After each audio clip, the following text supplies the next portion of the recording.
барлық университеттегі аптаның айшықты жаңалықтары қандай? Алматы облысында кореялық әріптестер салатын смарт жылыжайдың іргетасы қаланды. Ғаламның олжасы 85 жаста. Олжас ойын көрсеткен олжалы команда Ресейден жүлделі оралды. Университетте Қазақстан-Венгрия зерттеу орталығы ашылатын болды.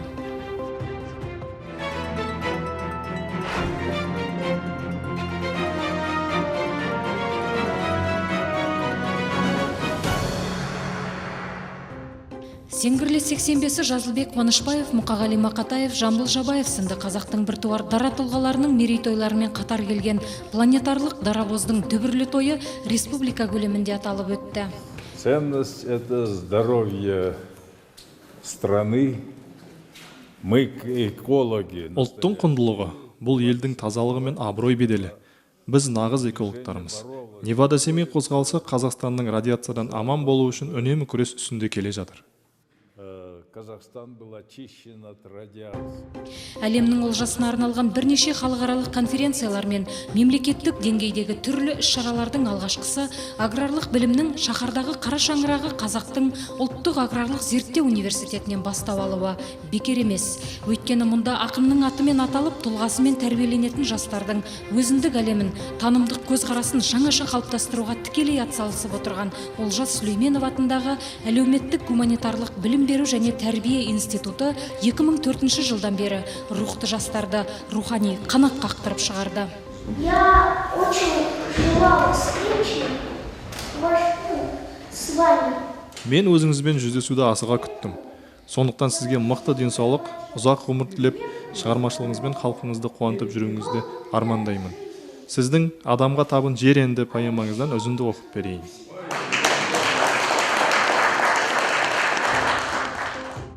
Білім алушыларды тұлғаның өнегесі арқылы тәрбиелейтін бұл институттың құрамында ақынның студенттерге арналған Олжас оқулары поэзиялық клубы, Достық студенттер ассамблеясы, Айбын әскери патриоттық клубы, Бекен Римова атындағы әдеп клубы, Зиялы қазақ пікір сайыс клубы, Салауатты өмір салтын қалыптастыру орталығы, Құқықтық тәрбие беру орталығы, құрамында 100-ге жуық студент өнер көрсететін Ахмет Жұбанов атындағы ұлт аспаптар оркестрі, әйгілі Алтын дән этно-фольклорлық ансамблі, Гүлбану би ансамблі, дәстүрлі ән, эстрадалық вокал үйірмелері студент жастардың талантын ұштауға қызмет етсе, оқу ордаларының ешбірінде аналығы жоқ. Таза планета орталығы жастардың бойындағы ар, жан, жүрек тазалығын сақтап, планетарлық сана тұрғысынан экологиялық тәрбие беру мен ғылыми танымдық жобаларды жүзеге асыруда бірегей ортақ рухани алаңға айналды. Өскелең ұрпақты тұлға негізінде тәрбиелеудің саф үлгісі саналатын оқу ордасындағы Назарбаев ғылым және білім орталығының құрамындағы рухани жаңғыру, тұңғыш президент және Кемел келешек залдары, 3000-ға жуық аса құнды кітаптармен Нұр-Сұлтандағы бас кітапхана базасымен байланыстырылған электрондық кітап қоры сақталған Елбасы кітапханасы, Еріктілер клубы, Жасыл ел студенттер отряды, Парасат орталығы, Саналы ұрпақ студенттер клубы, Адалдық алаңы сатушысыз дүкендерінің қызметі де әлемдік ортақ идеяларды біріктіреді. Өлеңін өзге тілде өргенімен жаны қазақ, қаны қазақ Олжас Омарұлының өмірдегі өнегелі жолы барша адамзат баласына үлгі. Еліміз аман болсын. Халқымыз аман болсын. Бәріміз енді осы пандемиядан өтіп аман болайық.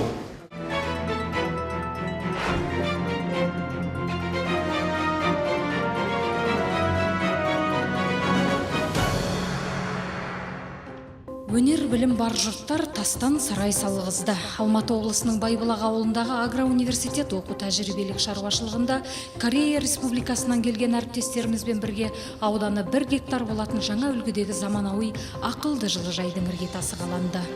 Ауыл шаруашылығының білікті кадрларын даярлауды мақсат тұтқан оқу ордасы үшін білім алушыларды жаңа үлгідегі инновациялық технологияны меңгеру әдісі бойынша тәжірибеден өткізу жаңа қалыптасып келе жатқан жас мамандардың кәсібилігін шыңдай түспек. Айшылық алыс жерлерден жылдам хабар алғызудың бір айғағы осы смарт технологиялы ақылды жылыжайындағы роботталған құрылғыларды игеру болса керек. Қазақ ұлттық аграрлық зерттеу университетін таңдаған себебіміз жылыжай салу үшін бұл университеттің ғылым жағынан да, мүмкіндік жағынан да қуаттылығы мол. Сондықтан біз былтыр ортақ меморандумға қол қойдық. Мұнда біз қызанақ, қияр, құлпынай өсіретін боламыз. Қызанақ пен қиярды қазақстандық сорттан өсірсек, құлпынайды Кореядан әкеліп егеміз.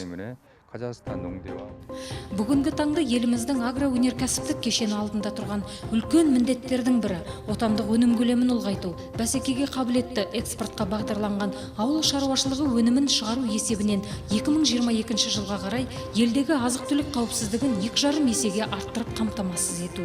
Осы мақсаттағы өзекті бағыттардың бірі Қазақстан халқын жыл бойы үздіксіз көкөністермен қамтамасыз ету.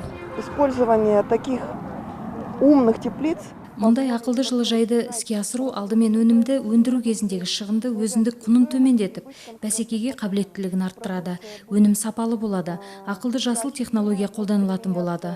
Бұл импорт алмастырудың бір жолы. Қазақстанда арзан бірақ сапалы көкөністерді өсіру нарықтағы шетелдік қымбат өнімдердің жойылуына мүмкіндік береді.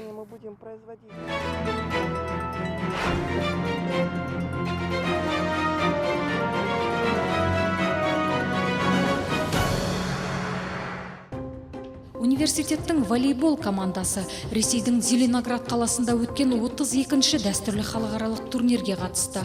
Тартысты дода нәтижесінде Қазуазу командасы 6-1 командаларды жеңіп, волейбол ардагерлері арасында чемпион атанды.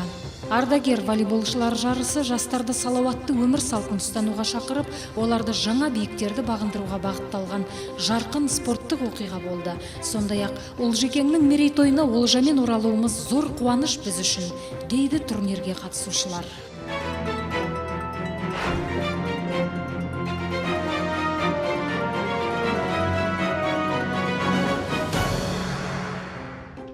Әлемнің 100-ден аса елінен жастар ағылып барып оқитын атақты Вагенинген университетінің тәжірибесін айны қатесіз қайталап, енгізу арқылы жаңа заман талабына сай эксклюзивті оқу бағдарламасының бағытымен қос дипломды маман даярлайтын оқу ордамыздағы Вагенинген институтының жұмысы сабақтастығын табуда.